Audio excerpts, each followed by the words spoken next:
मैं हूँ professor kelvin. मैं आज आपके लिए लाया हूँ पावर इलेक्ट्रॉनिक्स सब्जेक्ट का बहुत महत्वपूर्ण टॉपिक मैट्रिक्स कन्वर्टर। तो आज हम मैट्रिक्स कन्वर्टर में कुछ टॉपिक सीखेंगे कि मैट्रिक्स कन्वर्टर क्या है, क्या काम करता है, मैट्रिक्स कन्वर्टर के फीचर्स क्या है, उसकी एप्लीकेशंस क्या है, पहली बार मैट्रिक्स कन्वर्टर मार्केट में कब लॉन्च हुआ था, उसके टाइप कितने हैं और उसका ऑपरेशन। ठीक है, तो चलो अब हम शुरू करते हैं मैट्रिक्स कन्वर्टर। देखिए मित्रों, मैट्रिक्स कन्वर्टर जो है वो एक एसी टू एसी कन्वर्टर है। ठीक है, यानी उसका काम है फिक्स एसी वोल्टेज और फिक्स फ्रीक्वेंसी वाला जो एसी पावर आता है उसको वेरिएबल फ्रीक्वेंसी वाला एसी और वेरिएबल वोल्टेज वाला एसी में कन्वर्ट करना। ठीक है, तो चलो इसमें स्टार्ट करते हैं। ठीक है, तो पहले तो मैं इसका इंट्रोडक्शन दे रहा हूँ कि जो पहले प्रॉब्लम क्या होते थे। देखिए, इधर अभी जो इंडस्ट्रीज़ है, जो भी इंडस्ट्री है वो ज़्यादातर two stage energy conversion process वाली इलेक्ट्रिकल ड्राइव्स यूज़ करती है। ठीक है, यानी वो एसी अपने एसी मशीन को ऑपरेट करवाने के लिए टू स्टेज एनर्जी कन्वर्जन वाला फंडा एस्टेब्लिश करती है। ठीक है, वैसी ड्राइव रखती है। तो टू स्टेज कन्वर्टर पहले क्या होता है, एनर्जी कन्वर्जन, वो हम सीख लेते हैं। ठीक है, टू स्टेज एनर्जी कन्वर्जन में क्या होता है कि पहले जो हमारा इनपुट एसी पावर आता है जो फिक्स वोल्टेज और फिक्स फ्रीक्वेंसी का रहता है उसको हम रेक्टिफायर की मदद से डीसी में कन्वर्ट करवाते हैं। ठीक है, अब वो डीसी जो है आ, वो वहाँ पे एक बीच में एक कैपेसिटर लगा रहता है, वो डीसी को प्योर करता है और उसको स्टोर भी करता है, यानी उसको इंटरमीडिएट स्टेज बोलते हैं। ठीक है, जहाँ पे कैपेसिटर लगा हुआ है। अब वो कैपेसिटर का जो वोल्टेज है यानी जो डीसी वोल्टेज है उसको हम फिर से इन्वर्टर की मदद से एसी में कन्वर्ट करवाते हैं। ठीक है, इसको बोलते हैं टू स्टेज कन्वर्जन। पहले एसी टू डीसी हुआ, बाद में डीसी टू एसी। इसमें जो बीच वाला स्टेज था जिसको इंटरमीडिएट स्टेज बोलते हैं, ठीक है, वो था कैपेसिटर वाला। वहाँ पे हम कैपेसिटर यूज़ करते हैं जो एक एनर्जी स्टोरिंग डिवाइस है। ठीक है, तो जैसी इंडस्ट्री की एप्लीकेशन है, सपोज बड़ी एप्लीकेशन है, बड़े ऐसी ड्राइव्स लगे हैं, अगर हमने two stage energy conversion process के मुताबिक ड्राइव सिलेक्ट किया है तो वहाँ ड्राइव का साइज़ भी बड़ा होगा, कॉस्टिंग भी बढ़ेगा। ठीक है, और सिस्टम पूरी बल्कि हो जाएगी। ठीक है, तो क्यों बल्कि हो जाएगी, क्योंकि वहाँ पे कैपेसिटर का साइज़ भी मायने रखता है। ठीक है, तो इसकी इसीलिए ये प्रॉब्लम है। ठीक है, तो उसका सॉल्यूशन क्या है, तो हम direct AC to AC conversion भी करवा सकते हैं। किसकी मदद से, मैट्रिक्स कन्वर्टर की मदद से। ठीक है, मैट्रिक्स कन्वर्टर में दो प्रकार के AC to AC conversion process हो सकते हैं, क्योंकि दो प्रकार के मैट्रिक्स कन्वर्टर अवेलेबल है मार्केट में। एक डायरेक्ट मैट्रिक्स कन्वर्टर और दूसरा इनडायरेक्ट मैट्रिक्स कन्वर्टर। ठीक है, तो ये जो डायरेक्ट मैट्रिक्स कन्वर्टर है उसमें क्या होता है, डायरेक्टली जो हमारा एसी आता है इनपुट में वो सीधा एसी में ही कन्वर्ट हो जाता है। ठीक है, सिंगल स्टेज ओनली, वहाँ पे कोई इंटरमीडिएट स्टेज होता ही नहीं है, उसको बोलते हैं direct AC to AC conversion और डायरेक्ट मैट्रिक्स कन्वर्टर। ठीक है, अभी देखिए दूसरा प्रकार है उसका टू स्टेज टोपोलॉजी। ठीक है, विदाउट डीसी लिंक कैपेसिटर, मतलब कि पूरे मैट्रिक्स कन्वर्टर में कहीं भी, किसी भी टाइप के मैट्रिक्स कन्वर्टर में कहीं भी DC link capacitor as a intermediate stage use नहीं होता है। इसीलिए मैट्रिक्स कन्वर्टर का साइज़ कॉम्पैक्ट होता है। ठीक है, उस वो बल्कि भी नहीं होता ज़्यादा, क्योंकि कैपेसिटर नहीं है इंटरमीडिएट स्टेज में। ठीक है, अब टू स्टेज में क्या होता है कि जो इनपुट एसी आता है उसको डायरेक्टली डीसी में कन्वर्ट करवाते हैं, फिर डीसी को एसी में कन्वर्ट करवा देते हैं। ठीक है, लेकिन जो वहाँ पे डीसी कैपेसिटर नहीं लगा रहेगा इंटरमीडिएट स्टेज में, ठीक है, डायरेक्टली डीसी टू एसी करवा देंगे, वो होता है इनडायरेक्ट मैट्रिक्स कन्वर्टर। ठीक है, तो ये उसका सॉल्यूशन था। ठीक है, हम मैट्रिक्स कन्वर्टर क्यों यूज़ करते हैं उसके बारे में। ठीक है, अभी देखिए दो टाइप है, डायरेक्ट मैट्रिक्स कन्वर्टर और इनडायरेक्ट मैट्रिक्स कन्वर्टर। ठीक है, तो डायरेक्ट में क्या होता है कि वहाँ पे कोई इंटरमीडिएट स्टेज ही नहीं है, फिक्स इनपुट डीसी एसी, वो डायरेक्टली वेरिएबल एसी में कन्वर्ट हो जाता है। ठीक है, और इनडायरेक्ट मैट्रिक्स में क्या होता है कि भाई जो इनपुट एसी वोल्टेज आता है वो डीसी में होता है convert, then DC is converted to AC. मगर यहाँ जो इंटरमीडिएट स्टेज है डीसी वाला, ये वहाँ पे कोई कैपेसिटर यूज़ नहीं करा जाता। ठीक है, तो आज हम बात करने वाले हैं डायरेक्ट मैट्रिक्स कन्वर्टर के बारे में। ये टॉपिक एग्जामिनेशन के लिए भी बहुत महत्वपूर्ण है, क्योंकि हर यूनिवर्सिटी के हर पावर इलेक्ट्रॉनिक सब्जेक्ट में जहाँ भी एसी टू एसी कन्वर्टर आता है वहाँ पे ये थियोरी बहुत बार पूछी जाती है, ठीक है। इसलिए बहुत ध्यान से पढ़ना। यहाँ feature of direct matrix converter क्या है, फीचर्स क्या है इसके। तो देखो, एक तो direct AC to AC conversion करता है, कोई डीसी लिंक रिक्वायर्ड नहीं है, इसीलिए डीसी लिंक नहीं है, यानी डीसी लिंक कैपेसिटर यूज़ नहीं होते। इसीलिए क्या होता है कि ये पूरा का पूरा सिस्टम कम्पैक्ट हो जाता है इसकी ड्राइव, और बल्कि भी नहीं होता है, ठीक है। और तीसरा उसका फीचर है कि ये जो मैट्रिक्स कन्वर्टर है, डायरेक्ट मैट्रिक्स कन्वर्टर, वो बहुत ही सेफ है, ठीक है। इसीलिए इसको कोई भी एनवायरनमेंट में आप काम करवा सकते हो इसको, ठीक है। जैसे कि हॉस्टाइल एनवायरनमेंट होते हैं, जैसे कि हॉस्टाइल एनवायरनमेंट कहाँ बोलते हैं, तो किसको बोलते हैं कि जहाँ पे सपोज एयर और वाटर का जो एप्लीकेशन लगा रहता है, जैसे कि हमारा एयरक्राफ्ट है, वहाँ का एयर प्रेशर कंट्रोल करना पड़ता है, ठीक है। दूसरा सबमरीन है जो हमारी पानी के अंदर रहती है, तो वहाँ पे जो टर्बाइन्स और जो जनरेटर्स और सब रहते हैं, वहाँ पे जो ड्राइव एस्टेब्लिश करते हैं हम, उसमें अगर साइक्लो कन्वर्टर यूज़ करते हैं तो वो बहुत ही सेफ होता है in place of induction drive, ठीक है, इन्वर्टर ड्राइव, सॉरी, ठीक है। और चौथा उसका फीचर है कि इसमें बाई डायरेक्शनल स्विचेज यूज़ करी जाती है। इसकी वजह से क्या होता है कि हम बाई डायरेक्शनल पावर को कंट्रोल कर सकते हैं इसमें, ठीक है। इसीलिए इसका 4 क्वाड्रेंट ऑपरेशन हम ड्राइव का एस्टेब्लिश कर सकते हैं।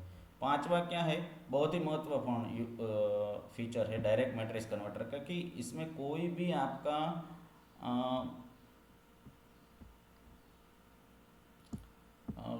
इसका कोई भी रेस्ट्रिक्शन नहीं होता इनपुट आउटपुट फ्रीक्वेंसी का, ठीक है।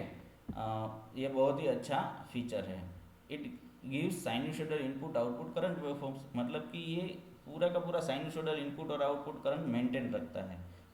और एक फीचर है इसका कि भाई इसका आउटपुट रेशियो जो है 86.6% है, यानी अगर आप 100 वोल्ट दे रहे हो तो आपका कन्वर्जन होगा 86.6 वोल्टेज का, ठीक है। क्यों, क्योंकि इसमें जो SPWM और स्पेस वेक्टर टेक्निक्स जहाँ पे कंट्रोल टेक्निक यूज़ करते हैं, तो इसमें मॉड्यूलेशन इंडेक्स जो है वो 0.866 तक हम मैक्सिमम रख सकते हैं इस कन्वर्टर में, ठीक है। इसीलिए इसका कन्वर्जन रेशियो 86.6% है, ठीक है। ये इसके फीचर्स है।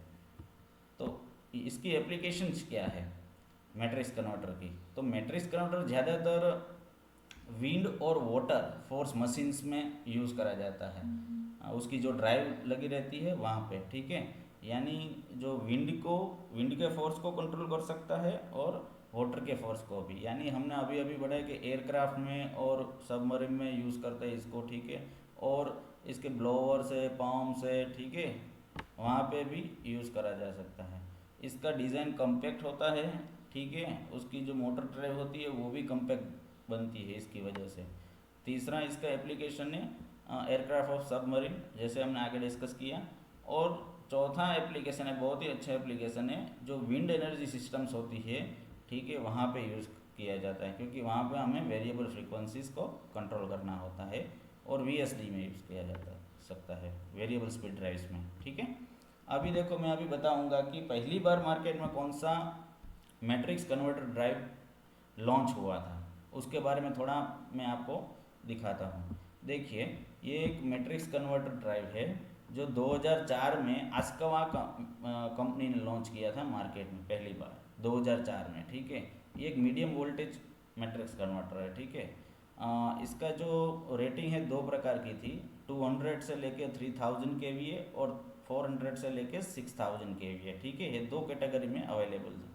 उसका एप्लीकेशन कहाँ था, जैसे ही हमने डिस्कस किया, विंड और water force management systems, machines यानी ड्राइव्स, ठीक है, पंप्स, ब्लोअर्स, ठीक है, इंडस्ट्रियल मशीन ड्राइव्स, वहाँ पे।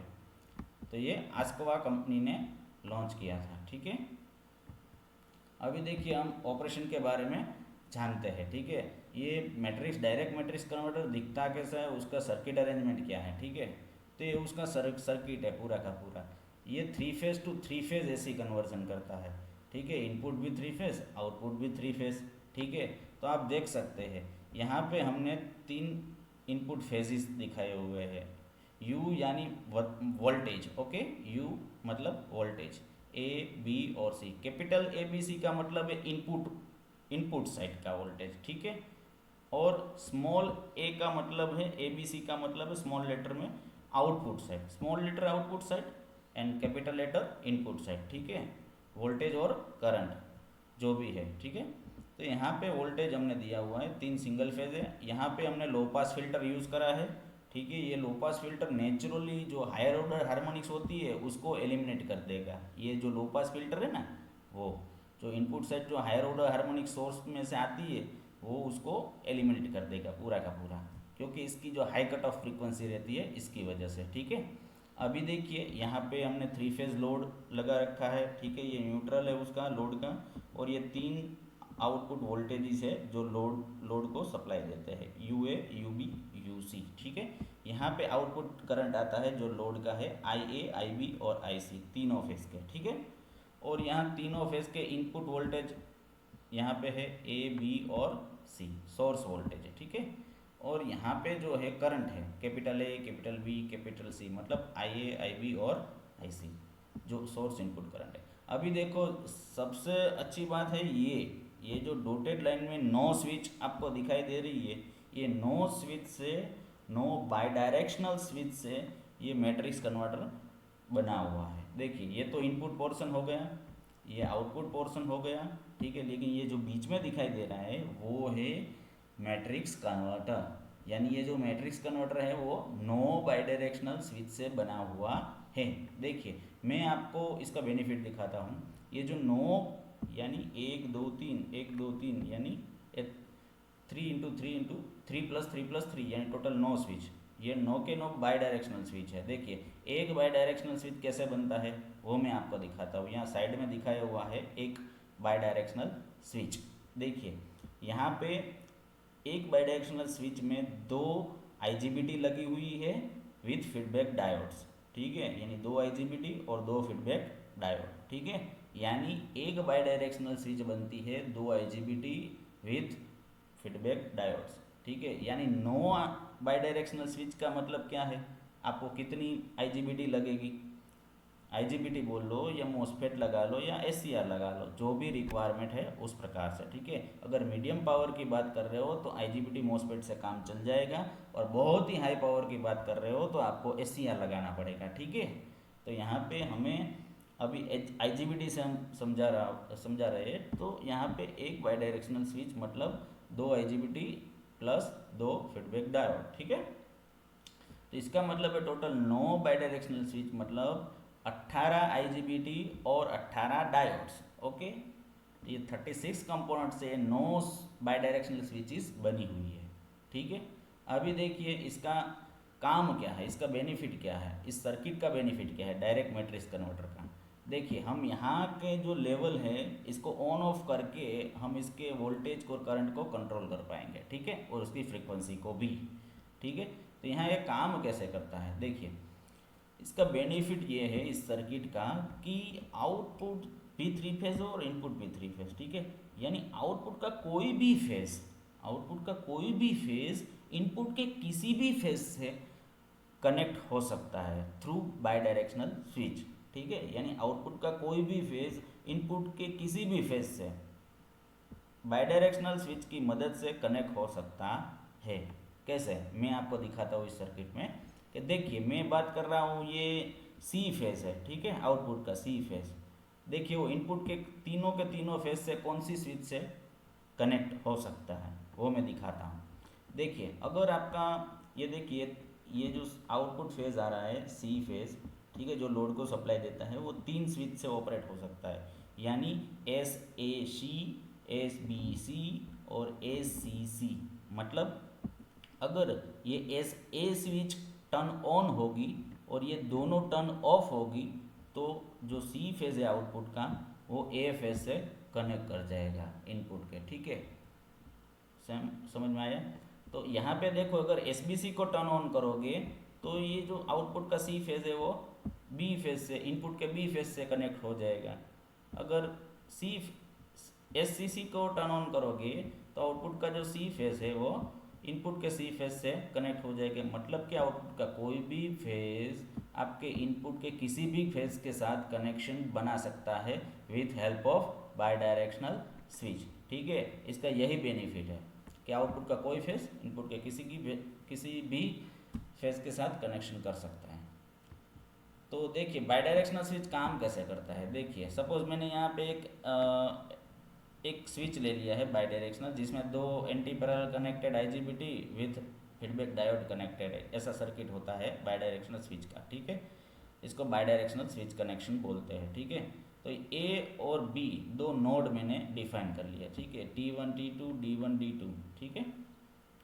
अगर इसके अक्रॉस का वोल्टेज समझो VAB, ए और बी का वोल्टेज अक्रॉस में जो वोल्टेज है वो 0 से ज़्यादा हुआ, ठीक है, यानी 0 से ज़्यादा हुआ, तो आपका जो करंट फ्लो होगा वो होगा T1 D2 एंड B, ठीक है, यानी A से B में करंट फ्लो करेगा T1 D2 और B, ठीक है। तो ये पाथ फॉलो करेगा अगर आपका VAB ग्रेटर देन 0 है और आपका लोड करंट पॉजिटिव है, ठीक है। और यहाँ पे देखिए अगर VAB लेस देन 0 है, 0 से कम है, तो आपका करंट फ्लो होगा B से opposite B T2 D1 and A, ठीक है, यहाँ पे लिखा हुआ है, आप देख लीजिए VAB greater than 0 I0 flows in a path A T1 D2 B and if VAB less than 0 I0 यानी output current flows in a path B dash T2 dash D1 और A, ठीक है, ये पाथ में flow होता है, ठीक है। तो हमने यहाँ ये स्विचेस देखी, नो स्विच है, तो आप समझिए नो बाईडायरेक्शनल स्विच लगाई हुई है इन द मैट्रिक्स कन्वर्टर, ठीक है। तो इसके हम जो इसके जो कॉम्बिनेशन हो गए यानी इसके स्विचिंग स्टेट्स डिफाइन करेंगे तो हमें कितने मिलेंगे वो हमें जानना पड़ेगा, ठीक है। तो आप देखिए कोई भी सर्किट हो जिसमें अगर आपको स्विचिंग स्टेट्स जानने हैं तो आपका बेसिक इक्वेशन है 2n, ठीक है, 2n, n मतलब नंबर ऑफ स्विचेस, बराबर। तो यहाँ पे हमने नो बाईडायरेक्शनल स्विच ली है तो आपको 2:9 करना है, 2:9 इज इक्वल टू 512, तो आपको 512 स्विचिंग स्टेट्स मिलेंगे। देखिए इसको हम 512 तरीके से ऑपरेट कर सकते हैं, ठीक है, इसका मतलब। लेकिन इस सर्किट में दो चीज़ें हमें मेंटेन रखनी होगी डायरेक्ट मैट्रिक्स कन्वर्टर में। कौन सी दो चीज़ें बहुत महत्वपूर्ण हैं, ठीक है। पहली चीज़ के जो इनपुट वोल्टेज सोर्स है वो शॉर्ट सर्किट नहीं होना चाहिए, ठीक है, ये पहली कंडीशन। दूसरी कंडीशन, ये जो आउटपुट लोड करंट फ्लो होता है IA IB और IC, ये इंटरप्ट नहीं होना चाहिए। ये दो condition, input voltage source short circuit नहीं होना चाहिए और आउटपुट करंट इंटरप्ट नहीं होना चाहिए।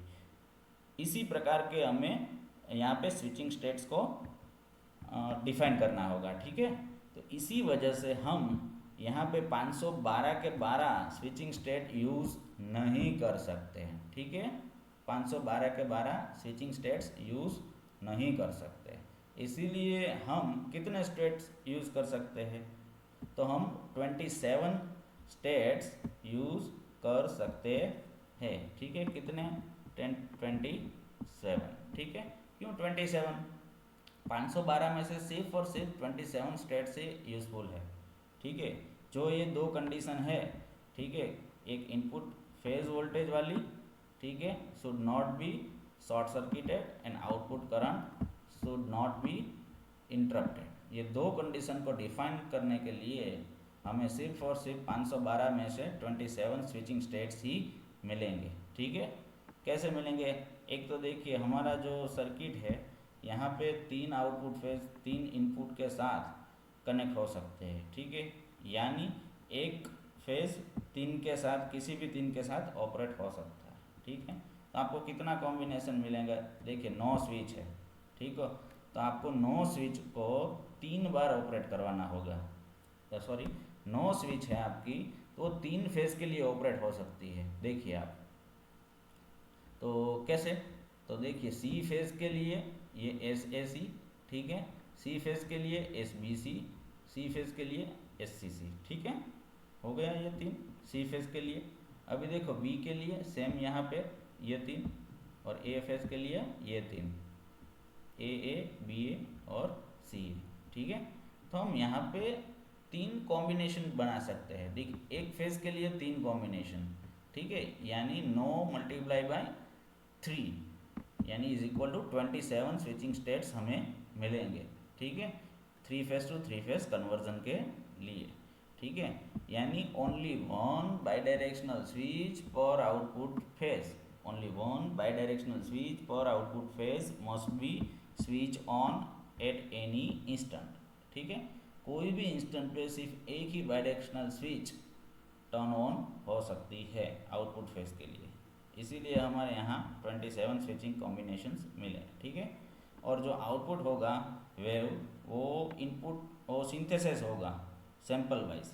ठीक है, वो इनपुट को फॉलो करेगा। Output is directly synthesize from the input voltage by piece wise sampling method. ठीक है, यानी ये जितने कॉम्बिनेशंस मिलेंगे उस प्रकार से हमें आउटपुट भी मिलेगा। अभी देखिए कैसे स्विचिंग स्टेट्स हम काम करते हैं। तो यहाँ पे मैट्रिक्स कन्वर्टर का डायग्राम दिया गया है, 9 स्विच वाला। ठीक है, अभी देखिए हम कैपिटल ए बी सी मतलब input side, small A B C मतलब आउटपुट साइड, वोल्टेज हो या करंट। ठीक है, वो फाइनल। तो देखिए स्विचिंग फंक्शन हमने लिया है input output switching frequency function, वो टाइम डोमेन में लिया है। ठीक है, तो आई मतलब इनपुट, ओ मतलब output. I defines capital A B C input, O defines small A B C मतलब कि आउटपुट साइड। देखिए स्विच है ये स्विचिंग फंक्शन, ये जो दिखाई दे रहा है वो स्विचिंग कॉम्बिनेशन का स्विच है। ठीक है, ये जो ए है आई है और ए है आउटपुट। ठीक है, एस आई ओ मतलब यही चीज़ है ये, आप देख सकते हो एस आई ओ, ये जो चीज़ दिखाई दे रही है वो एस आई ओ ही है, ये सारी की सारी। ठीक है, कैसे? कैपिटल ए मतलब इनपुट आई, स्मॉल मतलब आउटपुट आई ओ। सेम चीज़ हर स्विच में, 9 की 9 स्विच में अगर 1 है इसका वैल्यू, ठीक है, तो स्विच ओपन हो जाएगी और 0 है तो स्विच क्लोज हो जाएगी। ये डिफाइन किया है हमने लॉजिक में। ठीक है, अभी देखो एक ट्रांसफर मैट्रिक्स आता है। देखिए इस थ्योरी का नाम ही मैट्रिक्स कन्वर्टर है। ठीक है, तो यहाँ पे जो मैथमेटिक्स में एक टॉपिक आता है मैट्रिक्स। ठीक है, तो उसमें जो मैट्रिक्स के फंडा है वो कॉपी टू कॉपी यहाँ भी एस्टाब्लिश हम करेंगे। ठीक है, यहाँ पे आप देखिए, यहाँ पे हमने ट्रांसफ़र मैट्रिक्स बनाया हुआ है। क्यों ट्रांसफ़र मैट्रिक्स बनाने की ज़रूरत पड़ी? क्योंकि हमें डिफाइन तो करवाना पड़ेगा ना कि 9 स्विच में कौन सी स्विच कैसे काम करेगी, इसके ग्रुप कैसे बनेंगे।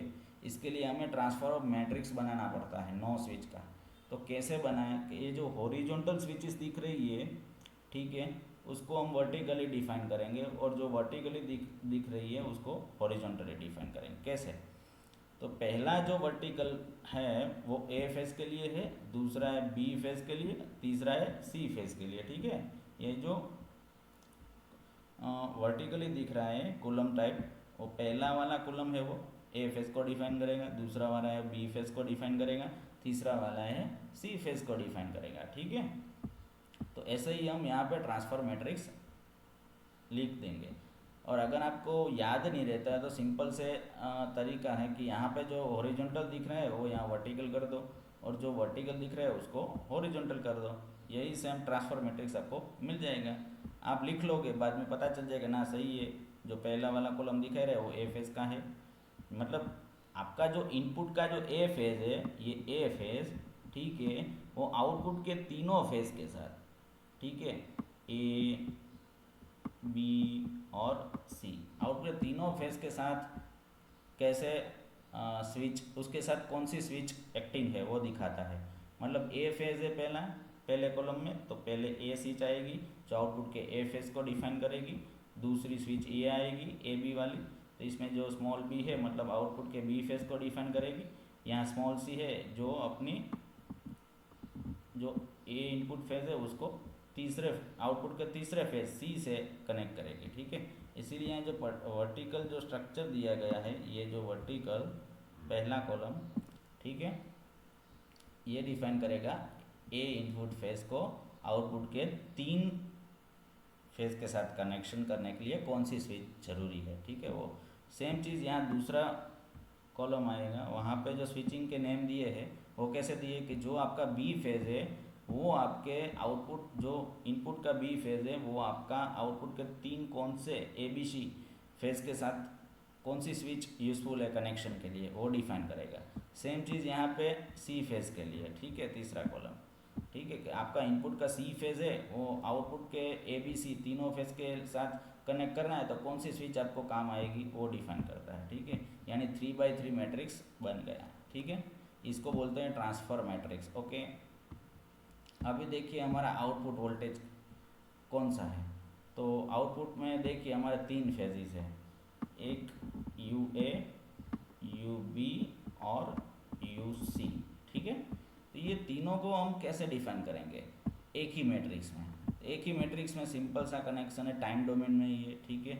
U0 यानी UO मतलब के आउटपुट, ठीक है, टाइम डोमेन में उसको लिख देंगे वर्टिकली UA, UB, UC, ठीक है। उसको न्यूट्रल के साथ डिफाइन करना होता है, पर्टिकुलर एक सिंगल फेज है तो हम यहाँ एक सिंगल फेज को दिखा रहे हैं, मतलब उसको न्यूट्रल के साथ तो कनेक्ट करना पड़ेगा, ठीक है।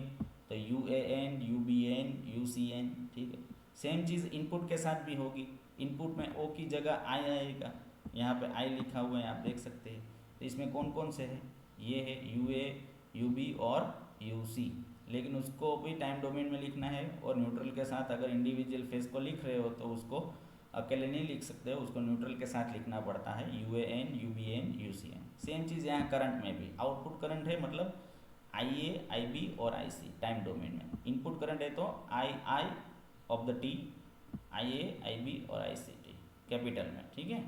ये हुआ इनपुट आउटपुट वोल्टेज और करंट का मैट्रिक्स, ठीक है। अगर हमें आउटपुट वोल्टेज चाहिए, हमें आउटपुट वोल्टेज क्या मिलेगा, मैट्रिक्स के आउटपुट जो लोड में सप्लाई होता है उसका एक इक्वेशन है, मैट्रिक्स फॉर्मूला है कि आउटपुट वोल्टेज यानी UON of the T is equal to transfer matrix T into input voltage matrix, ठीक है। तो यहाँ पे जो हमारी प्रीवियस जो वैल्यूज़ थी वो सीधी हमें पुट करनी है। देखिए यहाँ पे हमारा ट्रांसफर मैट्रिक्स था वो सीधा यहाँ से उठाकर हमें यहाँ रख देना है, ठीक है, सेम चीज़। और ये जो इनपुट वोल्टेज है उसका मैट्रिक्स यहाँ से ले लेना है और आउटपुट का यहाँ से यहाँ रख दिया आपने, आपको मिल गया। अब इसको सॉल्व करोगे, इसमें जो डेटा मिलेगा आपको, सपोज आपने एक ट्रूथ टेबल बनाया हुआ है, मतलब एक टेबल बनाया हुआ है 1010 जैसे कि इनपुट आउटपुट डाल के, इनपुट डाल के, ठीक है। 3x3 मैट्रिक्स है, ठीक है। तो आपको 3 इनपुट देने पड़ेंगे, तो उस प्रकार से आप 1 1 1 ऐसे जो यहाँ पे नंबर डालोगे स्विच के लिए, तो उस प्रकार से आपका आउटपुट वोल्टेज जनरेट होगा, ठीक है।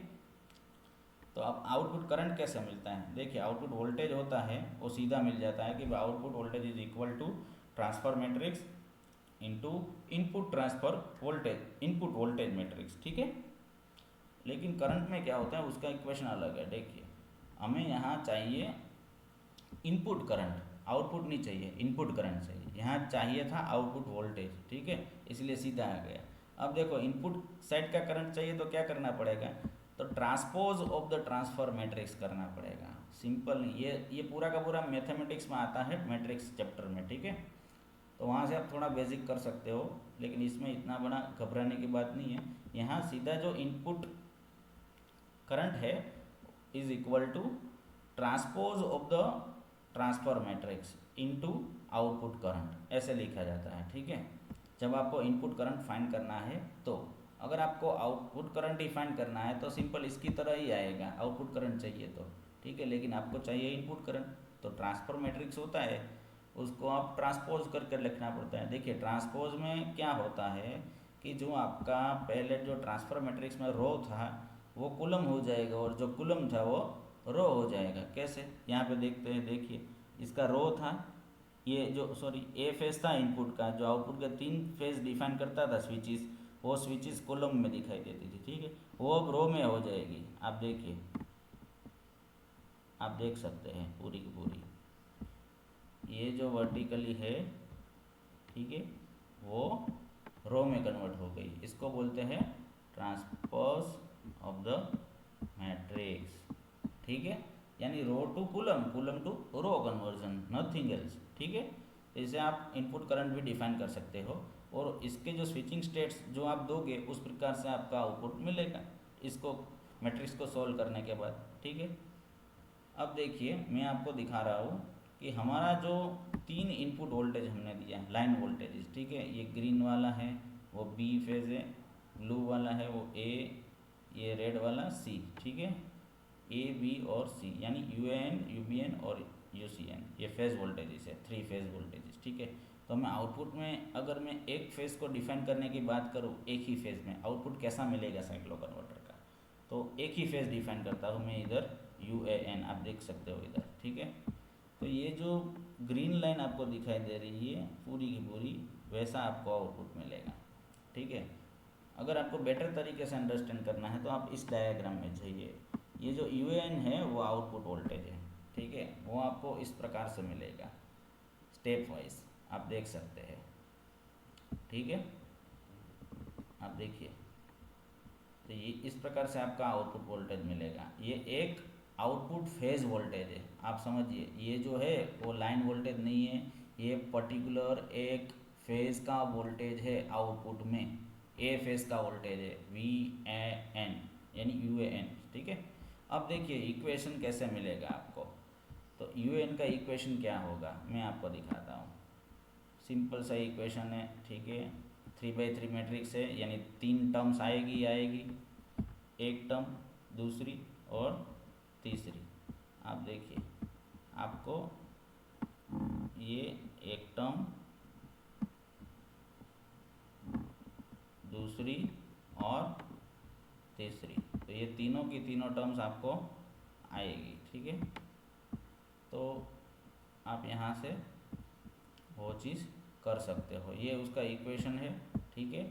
UAN is equal to 2/3 UAN, ये है कैपिटल N जो इनपुट साइड का है, -1/3 UBN -1/3 UCN, ठीक है, ये आपको मिल सकता है, ठीक है। तो यहाँ से आपको इक्वेशन भी मिल जाएगा, सॉल्व करोगे तो इसी प्रकार से ये जो मैट्रिक्स है इसको सॉल्व करा जा सकता है, ठीक है।